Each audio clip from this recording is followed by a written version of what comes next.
Chapter 3 The Man Without Manners. The cement in New York got too much for me.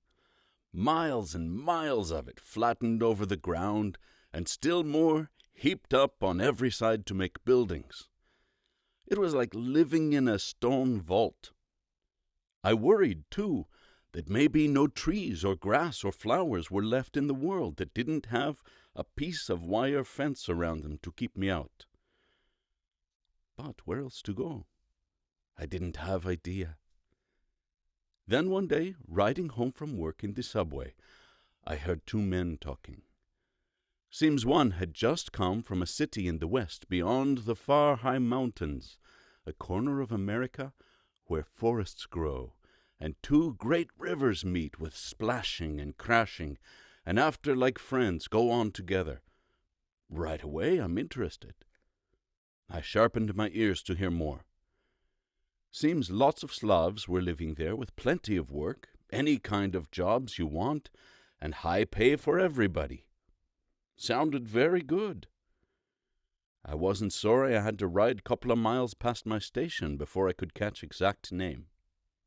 So Saturday, soon I got my pay, I went in the railroad station and bought a ticket to this beautiful place. Pittsburgh in Pennsylvania it was. When I got there, to tell the truth, it didn't look quite like I expected, but my conscience doesn't let me complain. Served me right for listening to what wasn't my business. Now I have to make the best of it. So for 2 months I walked the streets looking for work. Finally I found a job in a glue factory, but it only lasted 3 days. Boss talked so fast I couldn't understand what he wanted. Every night I hurried home to study some more in my word book, but impossible ever to catch up with that fellow. He was already a lifetime ahead of me. So, Saturday they gave me pay, $6, and told me maybe if sometime I learned better English, I could come back and they give me again job. A thin blanket for a cold night. So, back on the street, to walk from factory gate to factory gate again. Now in my travels, happened I stopped one day in barber shop, Ukrainian fellow owned. I wasn't speaking so perfect Russian either this time, but better anyway than English, and we could talk together. He asked me if I work. No. Want work? Want to eat, so naturally I want work. Be here tonight, 9 o'clock. Bring your suitcase, maybe I get your job. What kind? Good job. Be here and you see. 9 o'clock, I was back.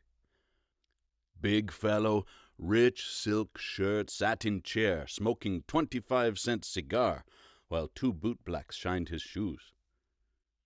Good thing he ain't a octopus, I said to Barber in Russian.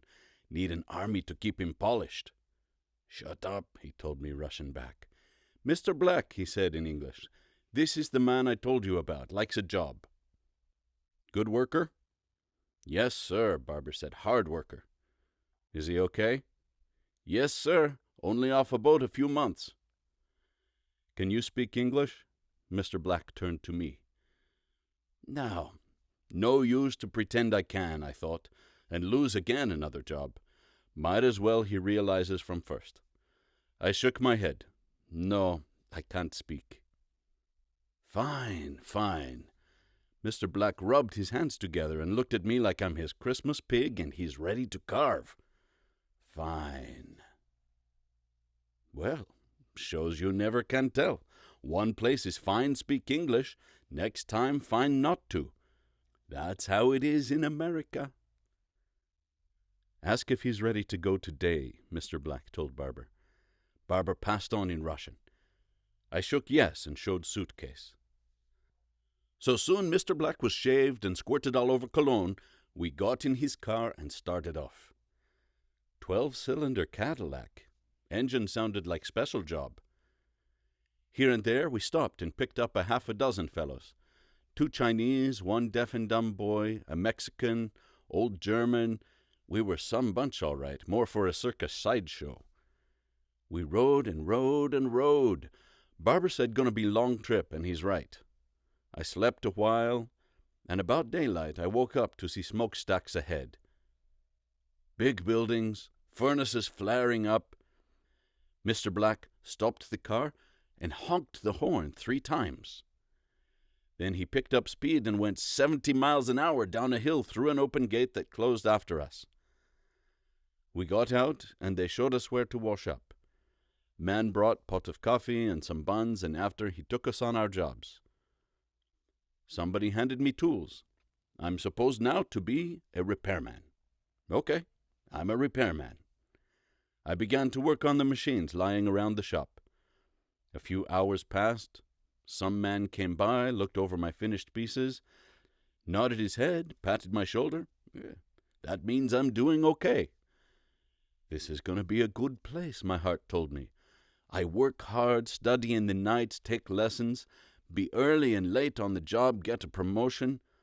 Already I saw myself with a big future, smoking 25-cent cigars, wearing rich costumes, only not 2 men to shine up my shoes. Looks show-off, that. Noon whistle caught me just as I was deciding if maybe Packard car wouldn't be a better investment than the Cadillac. It was my first day, so of course I didn't have any lunch with me. I looked for a canteen some kind to buy a pie, crackers, soda, hamburgers, but I saw the men all passing in file through a door, so like the dog's tail I went along behind. Big tables were spread out. Thick fried ham slices on platters, bread, potatoes, string beans, corn, butter in pound squares. Help yourself how much you want. Jelly, pickles. Looked like an Easter party. But funny bunch of men sitting around, a regular League of Nations. Dutchman next to me, and on other side some kind of fellow with earrings. Maybe Sicilian. Down the table I saw one man I'm sure is Syrian. So we ate. After came pie, coffee, ice creams. Whistle blew himself again, and we started out. At the door I showed money. I pay for my eat. They didn't take, so I put away. Gonna dock from my wages, I thought. Well is worth it. I'll come every day in here. Afternoon passed, and happened I walked by the fellow I thought was Syrian. It seemed he had duty to burn sheets of tar paper in the furnaces. Funny job, dirty and smoky.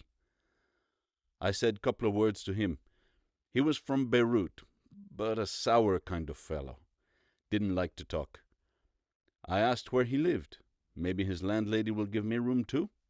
Live, he told me. What's the matter with you? We sleep in here. Inside here, in the factory? Sure. Eat supper here too? Sure. Why? He wouldn't answer me.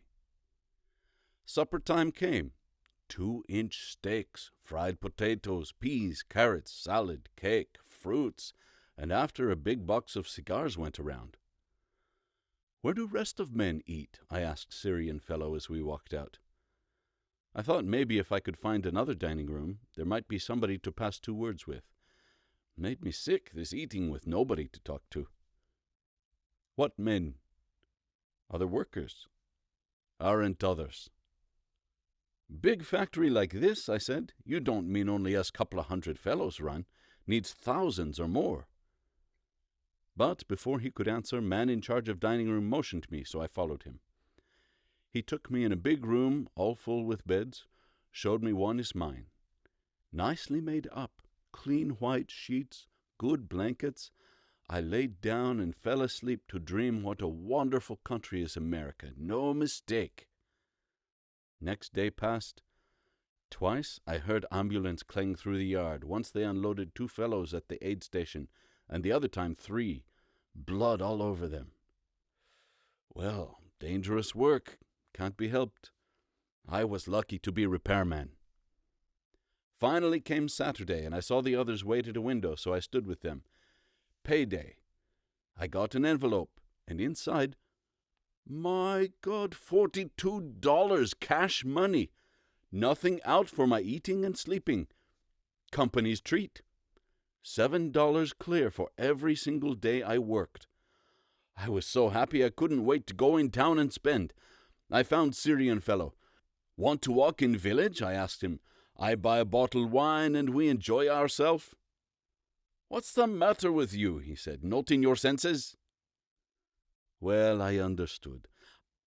I saw before men like him, afraid to drink a glass of my wine for fear he has to buy the second bottle. Crazy after money. I wish him luck. He lives to enjoy what he saves, but usually it don't happen. So I strolled around to look for somebody else. In a club room the company had all fixed up for us, I came to two fellows playing Durachki. Durachki is Russian card game, so I tried to speak a few words with them. Some kind of broken way they answered me. They was Finns or Letts or something. Way I understood from our conversation, they learned to speak Russian the year they had their service in the army, and almost they were speaking as bad as me. Well, not my choice for ideal companions, but I invited them in town.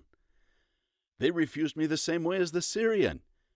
You without brains, you won't come back too in ambulance. What's the matter with these people, I thought. I'm crazy or they're crazy. Look, boys, I said, I ask you simple question. Want to go with me? Drink bottle wine, my compliments? Or no want to go? They kill you outside, Finn said. You come back with no head on. Who kills me? Strikers, he answered in English. Strikers. Strikers, all right, but why they strike me? Strikers, he explained, means who was working here before and now ain't. Why should they be mad at me? They quit. I came, people changing jobs every day.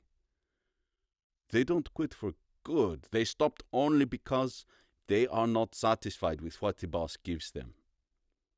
They want the world, then. Leave a good job like this, what do they expect more? Roast beef and free smokes? Clean beds and $7 a day? I'd be glad to spend a year here. They don't get that. They don't have no eats, no sleep. $2.50 a day only they earn. They want $3. Well, cost the boss $7 for me, I said. Why doesn't he give them $3? He can't be much of a businessman.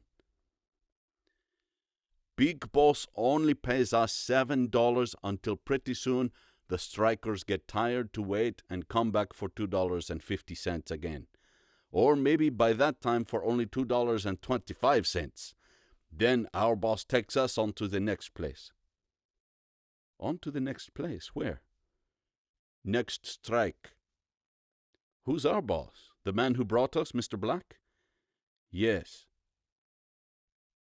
This took some thinking over. They're playing cards again. Smack down ace, smack down a jack. Pardon me, interrupt your game, I said after a few minutes, but do you remember how comes that word in Russian?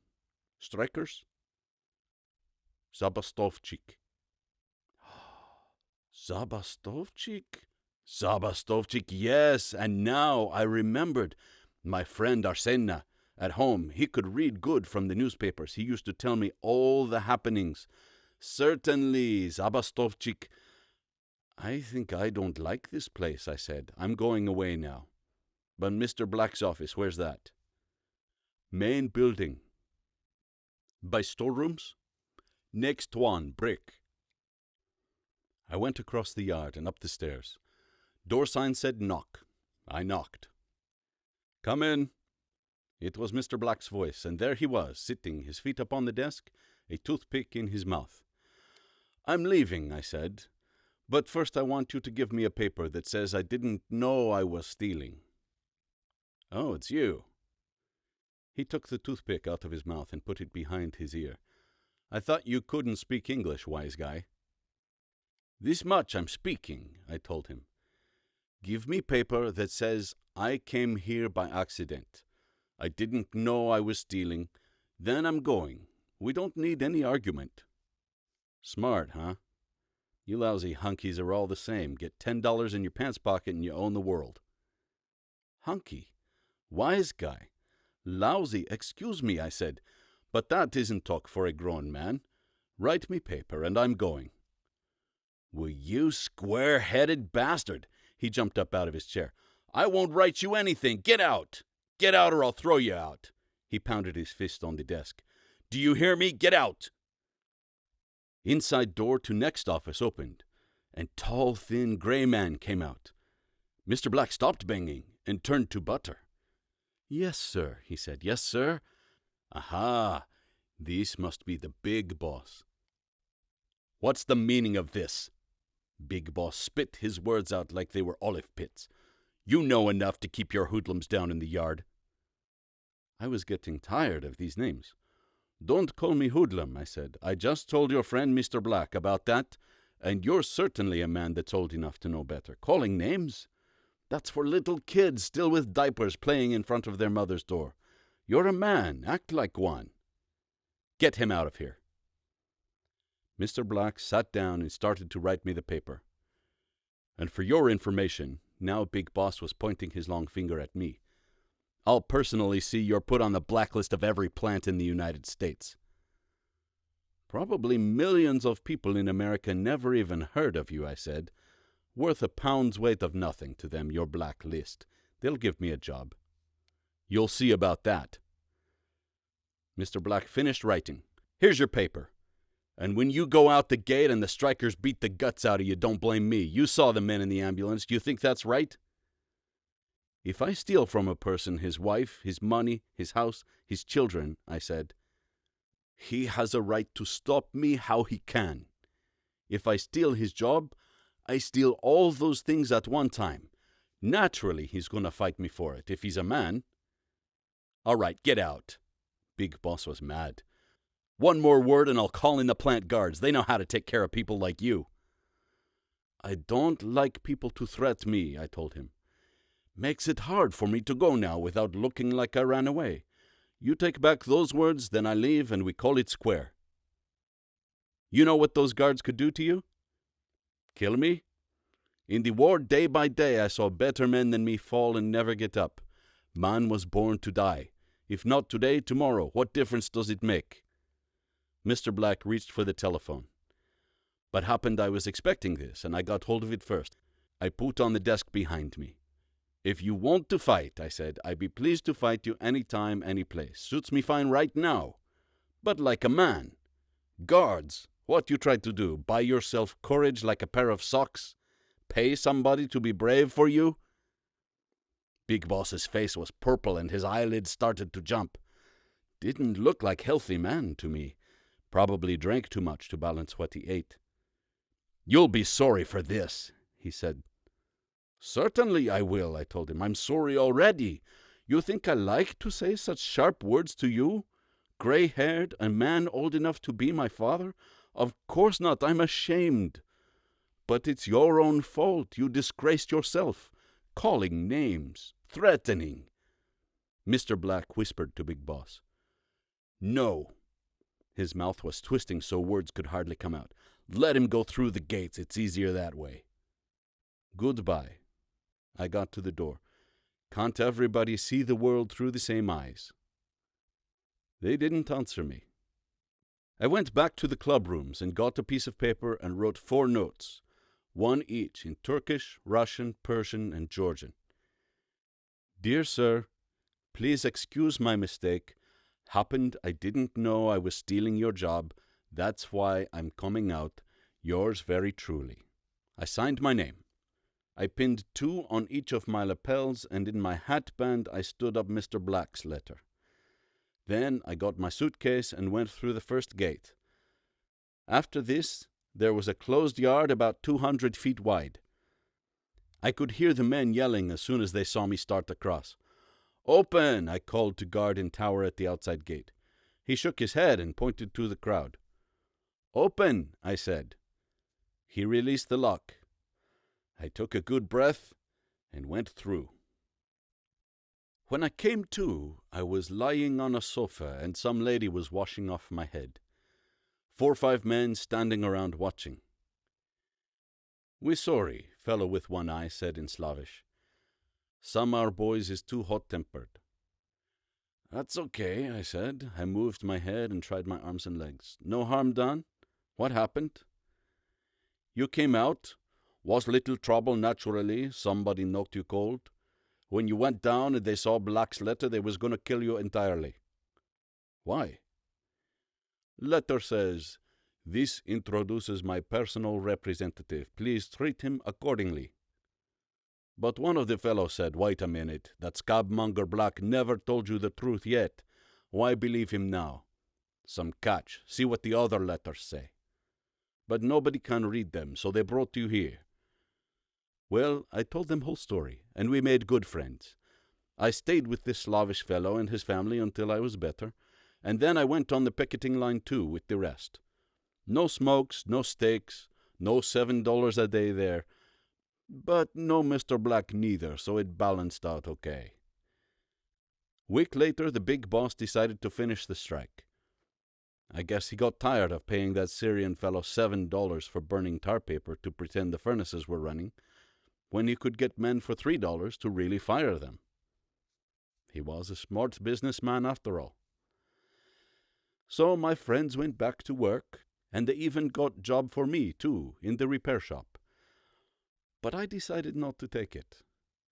To tell the truth, I didn't like to work for such a boss, a man with no manners at all, and his awful thing to say, a man, in my opinion, who couldn't ever learn any.